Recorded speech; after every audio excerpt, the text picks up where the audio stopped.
Okay, we're going to put together a quick tutorial video to kind of show you this mole to mole ratio, which are the basics for stoichiometry. So when you see the word moles in a question like this one, 3.86 moles of potassium, you see the word moles in a question, it's going to be pretty simple. This one's asking 3.86 moles of potassium reacts completely with excess water. How many moles of hydrogen would be produced? First thing we want to do is write our equation, and we want to balance our equation.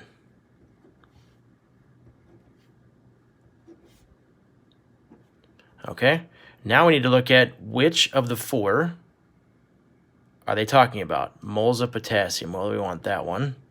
And how many moles of hydrogen? We want that one. Okay, so we're going to start here, and we're going to want that one, okay? Now, the reason we did the balancing was so that we could jump back and forth between any and every compound and element. In doing so with balancing, I can go from here to here, here to here, here to here. They're all even. The only two I'm concerned about are this one and that one. So I'm set up my question like this: moles of potassium. Okay, how many moles of potassium? Okay, well, there's 2 moles of potassium here. I want to put that on the bottom. How many moles of hydrogen? Well, there's 1 mole of hydrogen. These big numbers are coefficients. They also tell us the number of moles of each item.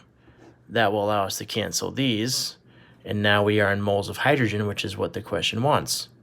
So we stop. This times this, divided by that, and we get 1.93 moles of hydrogen. And that is our answer. Real straightforward and simple because it's mole to mole. All right, next question, next sample question. How many moles of aluminum will react with 0.512 moles of hydrochloric acid? That's our start. We want to get into moles of aluminum. Write out the question. We balance it.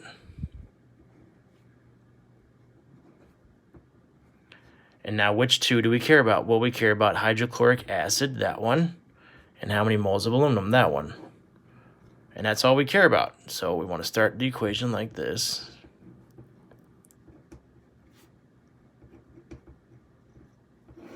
Okay.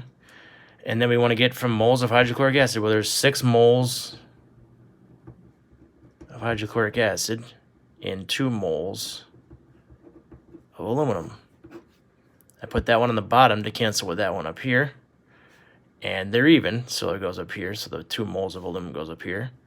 And now it's how many moles? How many moles? Okay, so I'm done. So I'm going to multiply across the top. I'm going to divide by the bottom. And my answer will be that many moles of aluminum. And that's it. This is the basic foundation for stoichiometry. Pretty soon they'll start coming out this way. They'll start coming out that way. But this idea of writing a balanced equation will help you get started.